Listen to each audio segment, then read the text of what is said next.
is a different type of vehicle. Maybe the asset owners and asset managers don't want to drive it, but maybe a focused fund of some sort should drive it. And maybe there could be something from NASA or from your biggest investment consultants to put shares into some sort of focused fund, which will actually drive the process of environmental, social, and governance issues, which will be for the greater good of this country. Quick wins. There's no such thing as a quick win. This is a long journey, ladies and gentlemen. So it's a journey, and therefore the most important thing about this journey, ladies and gentlemen, is that this issue gets debated and discussed at length. And at the end of the day, it's going to be good for all parties. That's my conclusion. Thank you so much. We want to promote confidence within our economy such that local investors, to start with, are able to invest within our own jurisdiction. And secondly, that once charity has started at home, we will be able to convince foreign investors to also bring their much needed forex into the country. Now, the problem of activism is a serious concern, and it has been pointed and blamed, and pointers have been made to a number of issues that causes SAM. Among others is the unfortunate blame on the legal profession, or rather the laws of the country. It is true, it cannot be doubted, that our legal, our laws relating to administration of companies needs attention. There is no question that our Companies Act, as it stands, is outdated. It requires extensive amendments for purposes of making it align with the international trends. But however, the Romans have the statement in a adage which they call de lege lata. What that means is the law is as it is at the time at which it is being interpreted. And I think the major role players in this context is lawyers. Lawyers have to take a positive step to ensure that in the interpretation of existing legislation, they take advantage of comparable jurisdictions for purposes of ensuring that we reach the acceptable international standards.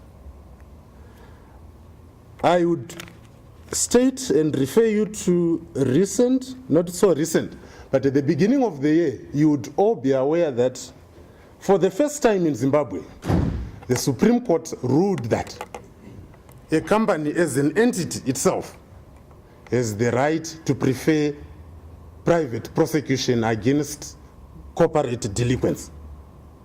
I'm sure you're aware of the judgment I'm referring to, and I believe there are no guns pointed at me. That is a position that has always existed in our law.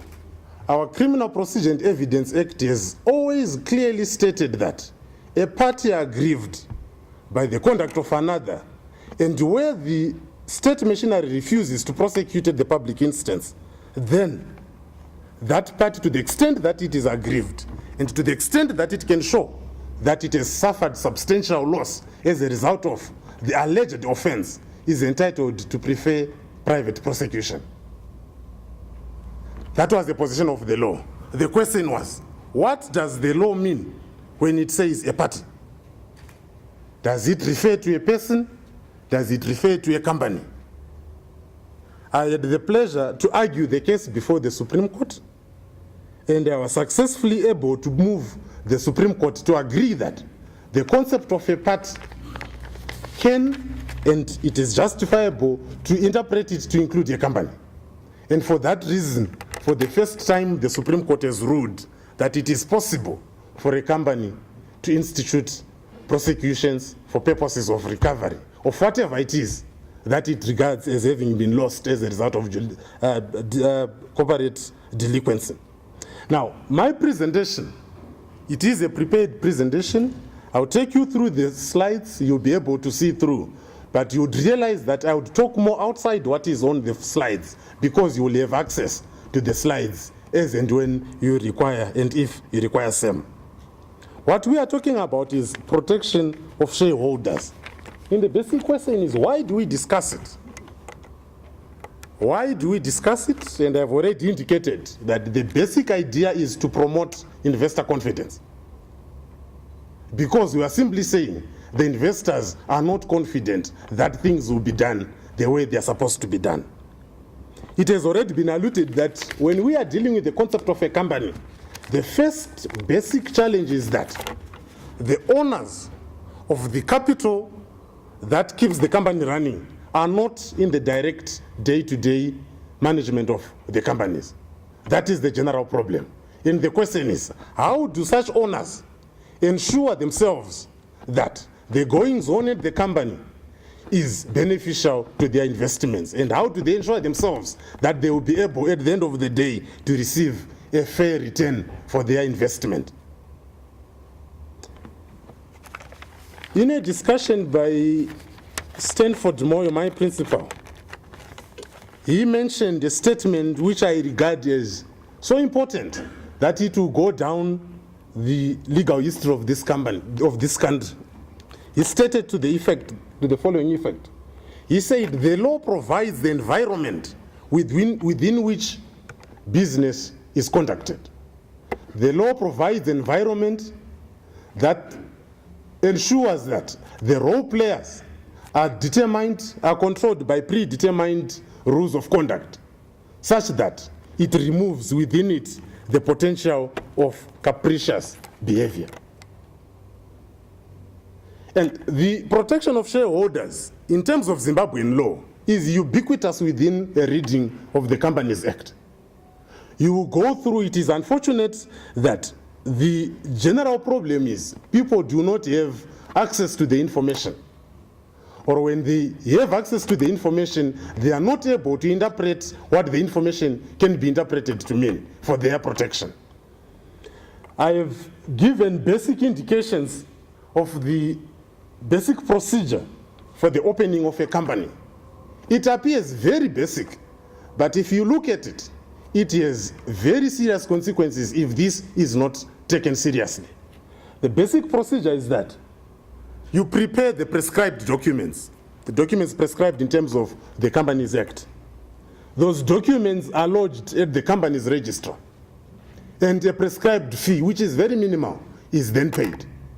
Once that is paid, the effect of the payment is that we come up with a legal entity. Sorry for that. The registrar will have to issue a certificate, and that certificate, once issued, is conclusive proof of regularity. And in effect, and at law would have at that stage created a new entity that is in its own right able to hold rights and to bear duties, and it also has perpetual existence. Now, it appears very simple, but I'll give you an example. One of the biggest rallies I ever had to address was in Masvingo, and I have called it the Masvingo scandal. What happened, I was contacted by clients in Masvingo because they had invested in a certain company. The company was giving such a good return that it was economic for a person to sell a property, invest in the company, and come back a few months later to get his money and buy 2 properties. This is a live case. It was so lucrative that people sold properties, people sold cars for purposes of putting in that company. After putting money in that company, a few months down the line, they come back, they get their money, and they will be able to buy another property. On calculation, I think it was taking about 7 months for them to get that. Now, that is a very lucrative opportunity, isn't it? And people did that. People did that until the coffers of that company were so full that the people running the company had the opportunity to simply get into a plane and off to India. Then I was contacted to try and assist in this matter. I accepted instructions. Then I was told that there will be a few other people that are also affected by this. So when you come, please have some time because you are going to have to deal with a number of clients. I am from Masvingo. I drove to Masvingo. That's my hometown. Go to Masvingo and realize that they had actually booked the city hall for purposes of a consultation. I believe there is no one from the Law Society who will say what was happening there. But that is exactly what happened. I go to Masvingo, there was a rally, not a consultation. There were more people than I'm seeing before this forum. And I asked myself, when I got into it, I got the instructions, then started the proceedings. Obviously, the reason why this had happened is people had not taken account of the very, very basics. And I have stated, it is a basic procedure. Prepare the prescribed documents, you lodge them at the company registry. The company registry is a public office. You pay the basic prescribed fee, and with that, you get a certificate, and you have got a person. That person is the right, is the capacity to bear rights and duties immediately. And those rights and duties are independent of the rights and duties of the members and investors into that. This is basic. That information is supposed to be there at the company registry. You go and request a copy there, you pay $1 or $2 to get it. But what happened in Masvingo is my kinsmen put their money, they did not have the basic due diligence to check with the company registry if that company ever actually existed. And if the company exists, who are the directors behind the company? What kind of persons are we entrusting with this money? Yes, the two directors left, the husband and wife. Then they left a cousin who was also appointed as a secretary and or some status. And the cousin is looking for employment, secretarial job if need be. And I have a judgment in my office in the tune of 4 million. Which cannot be used because it is a piece of paper. The court can only give you that, but in the absence of the money, there is nothing. The basic point is awareness.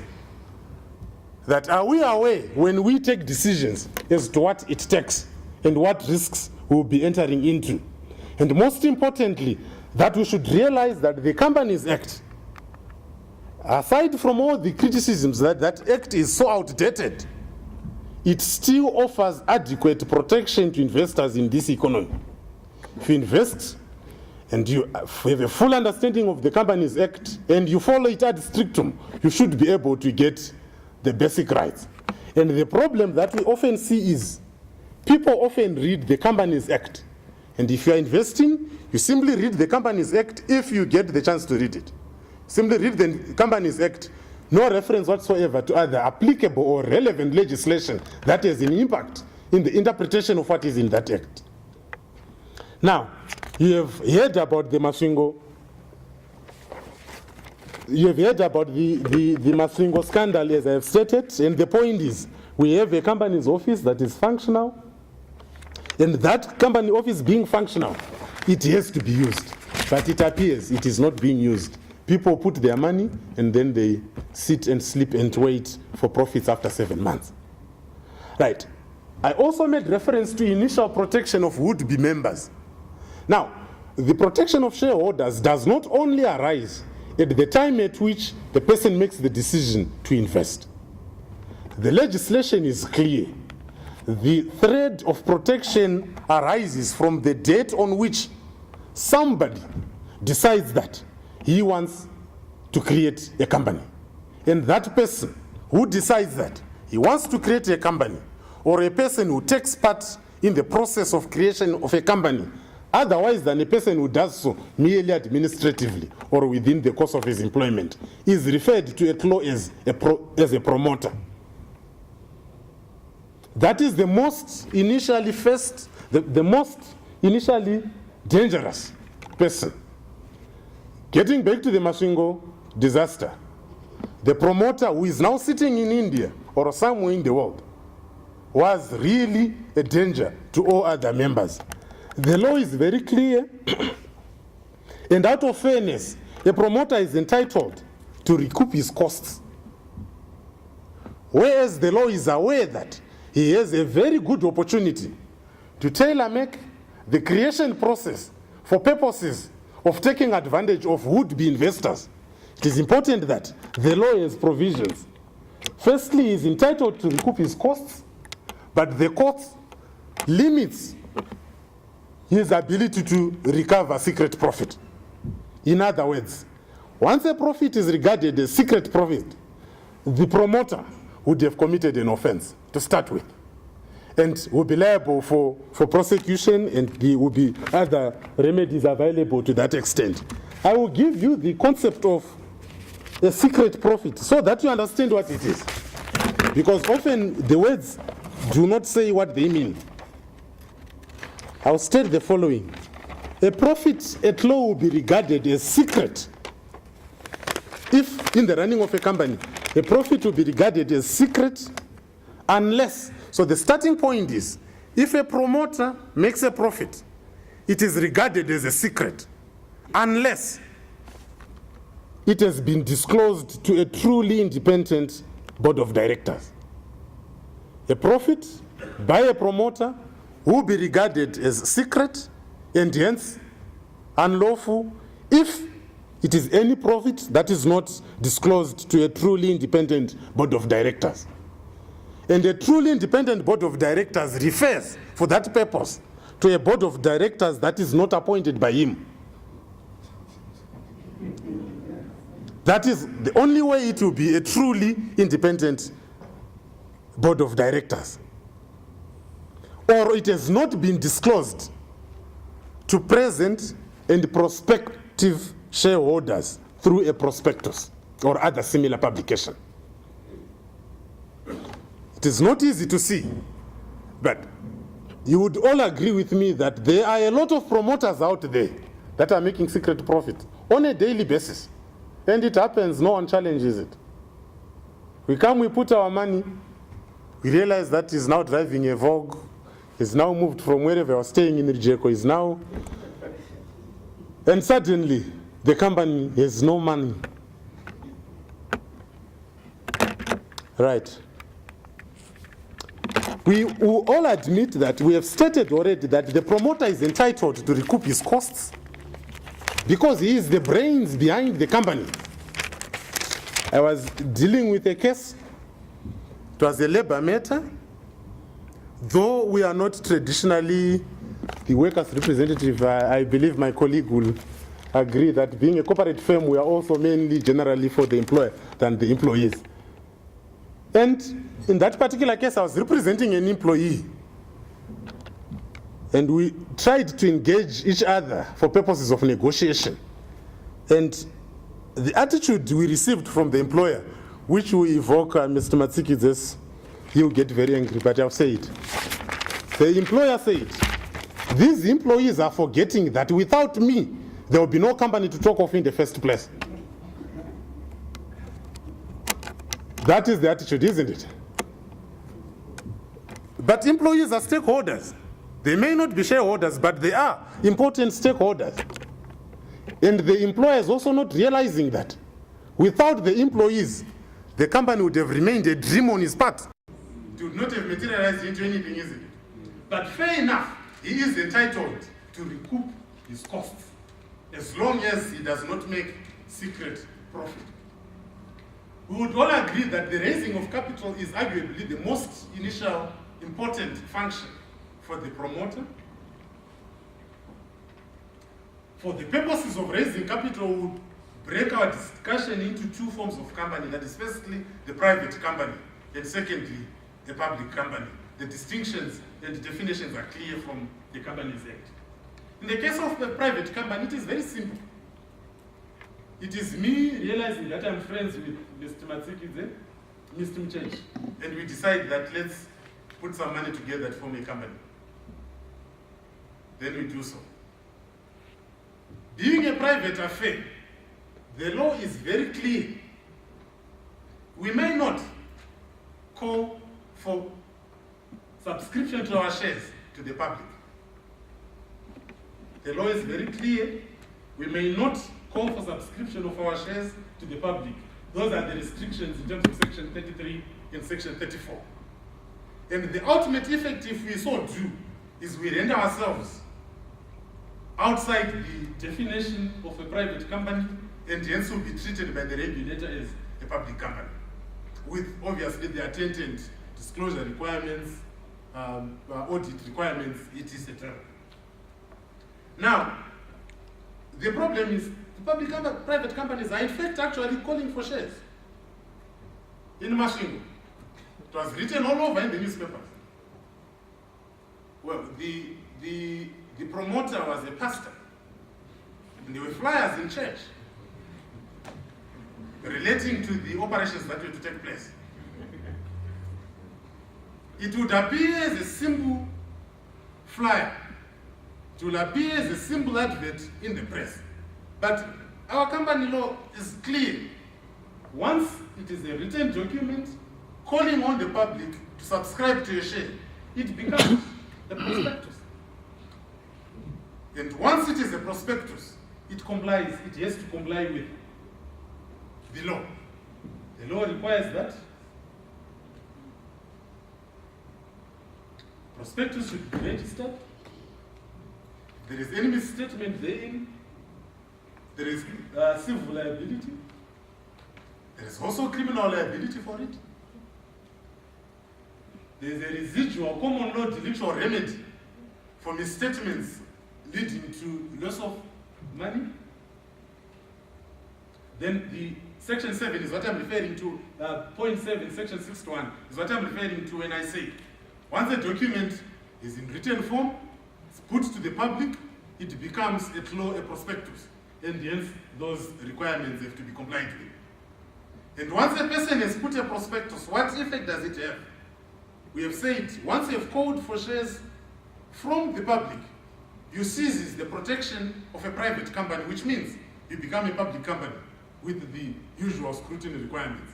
We mentioned that the initial duty is to raise capital. And what do we understand by the concept of capital? I've indicated in my flyer there that capital refers to the income-producing machinery of a company. That is the land, the buildings, the plants, the machinery, stock, or whatever, intellectual property. You can build that into capital. And that is built from three basic sources.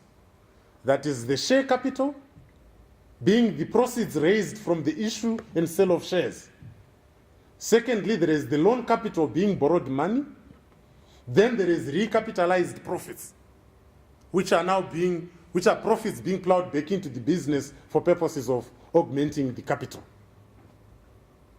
Traditionally, the ratio of loan capital to share capital, which is regarded as the gearing of a company, determines the confidence with which the company holds itself.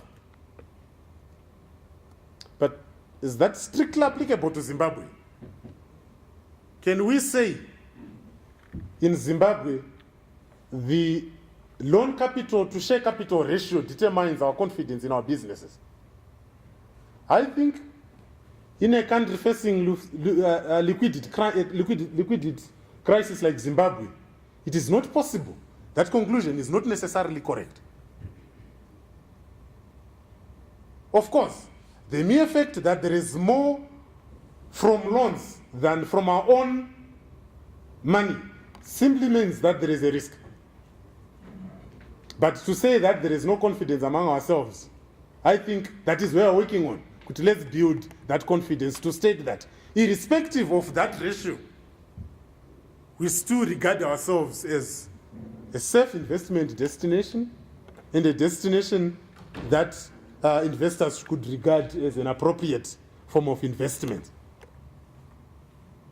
Now, capital has to be maintained, and the need to protect creditors dictates that requirement. Because the creditors will only have one thing to look up to for purposes of recovery of whatever they are owed, and that is the capital of the company when things go down.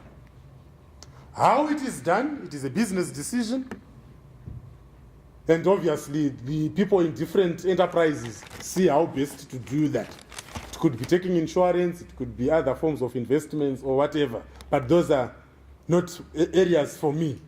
From a legal perspective, the Zimbabwean Companies Act commences from the point that capital should not unnecessarily be reduced.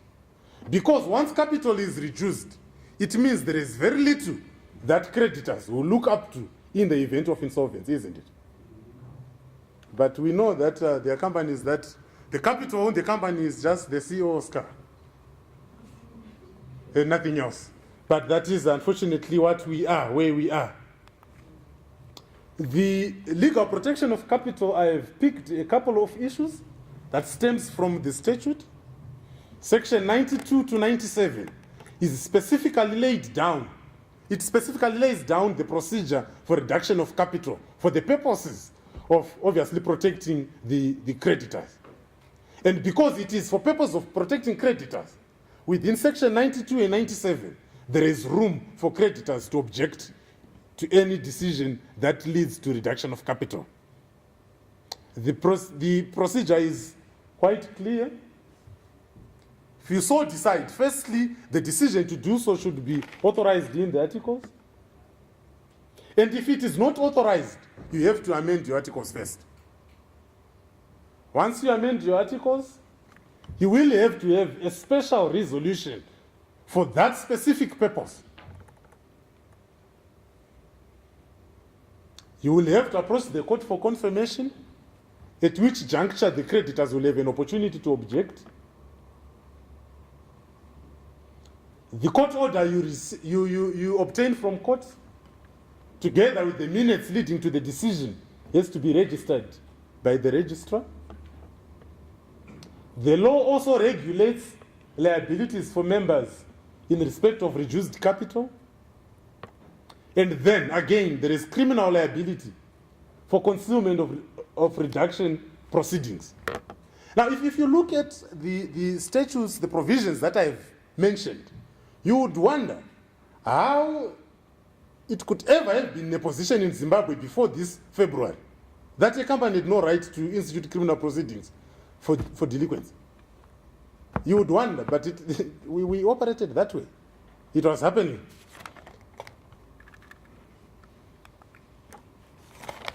Section 77 also deals with an attempt to protect capital,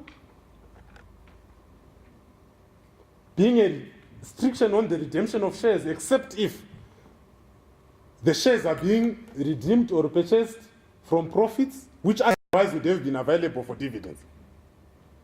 The simple point is, we already have the land, we already have the building, and we want to assist in the purchase of shares in our own company. Do we have to sell it such that we get proceeds to assist? Of course you can't. And that is why it is required that you only be able to redeem it if you are doing so from profits that would otherwise have been available for purposes of sharing among the shareholders. You may not issue shares at a discount. If shares are issued at premium, the proceeds is to be paid to a share premium account, which can only be reduced in the same manner you would have reduced capital, with the restrictions that we have just talked about. And lastly, the usual and the basic business concept, dividends only to be paid out of profits and not capital. But is that so? In this country, are we paying dividends only out of profits and not capital? It leaves a lot to be answered, isn't it? What is a share? Because often people say, I'm a shareholder, without actually understanding what it is. And sadly, even some lawyers, you receive summonses drafted by a legal practitioner where he wants to force the sale of assets of a company because there's a dispute between A and B who are shareholders in that company. Then you wonder, what is a share? The definition is clear. It is incorporeal property. It is owned by the shareholder to whom it has been issued or transferred, and it entitles him to such rights and subject subject him to such duties as may be created by the memo and articles of association, the Act, and the common law. The rights are essentially contractual.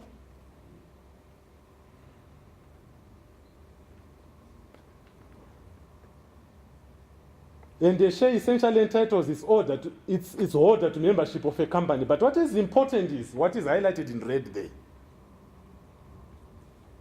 That even a shareholder is the sole shareholder. The fact that he has floated a company, which in terms of the law is a separate entity to him. Which in terms of the law, it is an entity that should bear its own rights and duties. Once you have floated a company, even if you are the sole shareholder, you do not have proprietary rights to the company's assets because those assets belong to a separate person. But what often happens is people are entitled to the rights of the company, but not the obligations of the company. We are prepared to accept the rights, but not the obligations of the company. Most importantly, there is a constitutional perspective to this. The question being whether or not a share would qualify as property for purposes of constitutional protection. We would all agree that it is preferable that it qualifies, isn't it? It is preferable that a share qualifies as property for purposes of constitutional protection. And if you have regard to comparable jurisdictions like South Africa, you realize that the law in South Africa has moved to recognize that incorporeal property would be regarded as property for purposes of constitutional protection, given the lifted protection that's given to constitutional rights. But often we would not see it from the perspective of it being a constitutional right. We will simply look at it as a commercial right. Once we regard it as a constitutional right, then the constitutional protection immediately kicks in with all the provisions within the Constitution. One of the presenters mentioned the issue of failure to access information. I think Botha has indicated that he has had challenges to obtain information relating to how they compute the profits and justify the CEO's salaries. Now, do you have the right to access that information or not? If we regard a share as a constitutional right, and we read within the Constitution, we realize that the Constitution guarantees the right of access to information insofar as the information is needed for the protection of a right. Now, the tables changes, it becomes a constitutional argument. Good. At the end of the day, this is a right, qualifies as property in terms of the Constitution. The Constitution says, in the protection of my constitutional rights, I have the right to access information.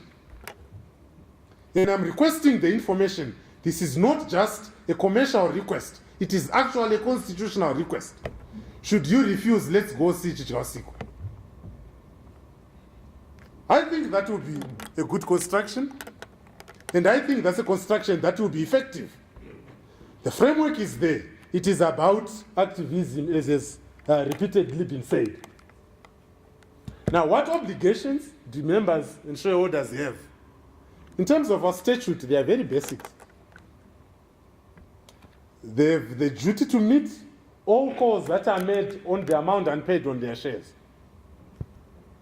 If you still owe any money in respect of the shares that you have acquired, and the call is made for you to pay up, then you have an obligation to pay. And they have a further obligation to fulfill any other terms of their guarantee if it is a company limited by guarantee. But you would agree that in the crafting of a new Companies Act, we need to put this a bit more. Because what does it do? If it gives obligations on shareholders, the shareholders are bound to enforce good culture of corporate governance. And that is beneficial to the community in general.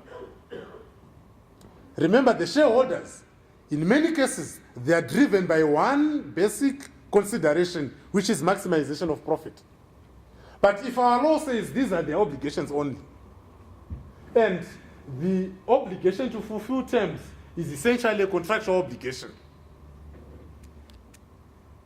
the law is clearly failing to realize that besides shareholders, there is also the concept of stakeholders, because there are stakeholders that are not shareholders, being the general populace. And that is obviously one position to start looking at in terms of amendment of our laws.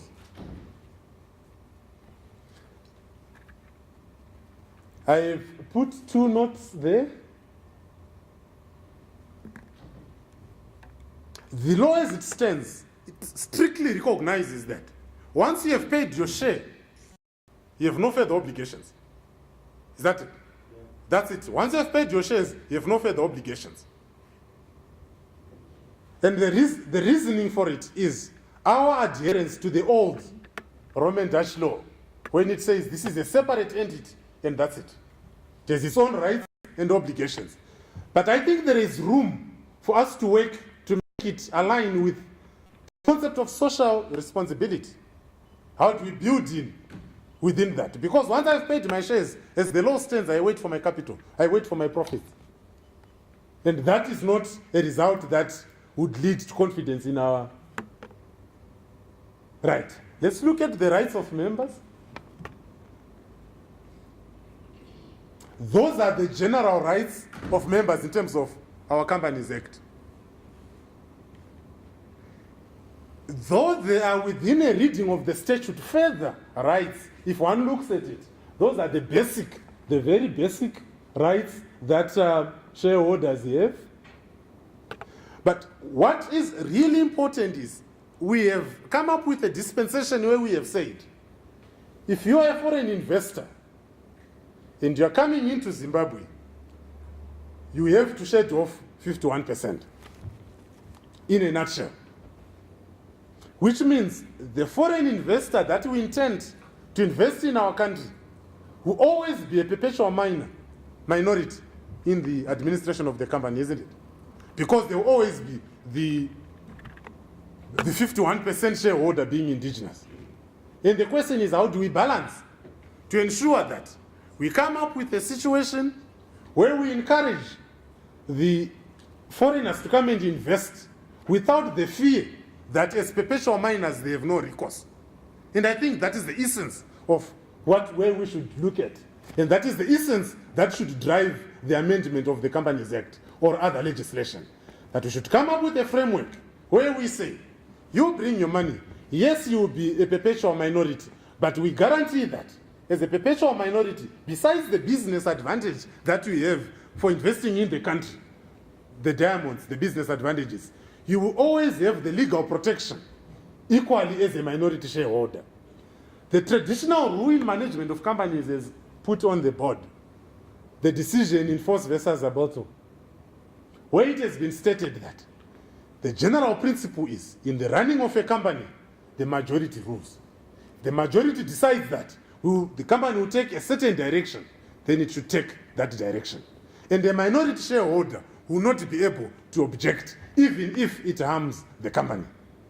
But remember, this is 1843, and we are in 2014. We are obviously very far. The risk is as clearly indicated there. The majority can simply condone a wrong. And in many cases, that is done in failure of the recognition of the separate existence of the company. A person is running a company, steals 1.7 million. And there is not going to be recovery procedure. There is not going to be criminal prosecution. How do we encourage? How do we encourage under such circumstances? The literal meaning of the rule, I've already stated it. The risk and the problems and the challenges that it poses as far as indigenization legislation is concerned, I've already put it there. But there are provisions, as it stands, as I stated, that the law as it stands is not as without protection at all as the impression is often created in several forums. We do have to amend our laws, but we have positions. The common law has never been, in the interpretation of law, whenever there is a positioned statutory law which does not specifically take away the common law always remains. Which means when you think of your rights as an investor and you realize that the Companies Act does not provide for the adequate protection you require, just think back in history, go to the common law. Often you find a remedy. Because the common law, to the extent that it has not been repealed, it remains in existence side by side with existing legislation, except that obviously it has to be interpreted in line with the existing legislation. There are two forms in which a minority shareholder can take up the company, irrespective of the decision in force versus aborto. As is indicated there, the representative action as well as the derivative action. Those are forms through which an individual or a minority shareholder can take on the company at common law. Then there are certain statutory provisions